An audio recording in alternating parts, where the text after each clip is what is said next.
পেখমের ইদানিং খুব জল ঘাটার নেশা হয়েছে। সুযোগ খুঁজে কিভাবে জল ঘাটতে পারবে সে।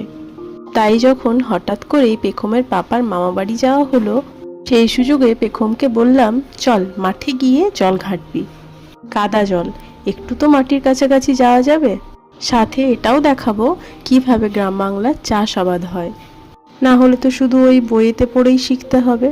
হয়তো বলে বসবে, মাম্মাম ধান গাছ সেই আকাশের সমান বড় বড় হয়। মেঠো আল বেয়ে যেতে যেতে পেখম যে খুব স্বচ্ছন্দ ছিল তা কিন্তু নয়। কিন্তু পেখমের পাপা ঠিক তার আঙুল ধরে তার ওই কচি কচি পা দুটিকে দিশা দেখিয়ে একদম মাঠের কাছে নিয়ে গিয়ে পৌঁছেছিল। পেখম বরাবরই পিটপিটে, তাই যখন কাদা জলে নামিয়ে দেওয়া হয়েছে তার মুখটা কিন্তু গোমড়া হয়ে গেছে, আর বলছে আমি জল ঘাঁটবো না। কিন্তু সাথে খেয়াল করলাম অদ্ভুত বিস্ময়ের চোখে দেখছে কিভাবে চাষ করা হয়। শুধু তো দেখলেই হবে না, সাথে আছে হাজারো প্রশ্ন, যদিও সেই সব প্রশ্নের উত্তর তার পাপা দিয়েছে তাকে। কাদা জল ঘেঁটে পা পরিষ্কার করার পালা, আর সেটা যখন এইভাবে হয় মজা তো আরো দ্বিগুণ বেড়ে যায়।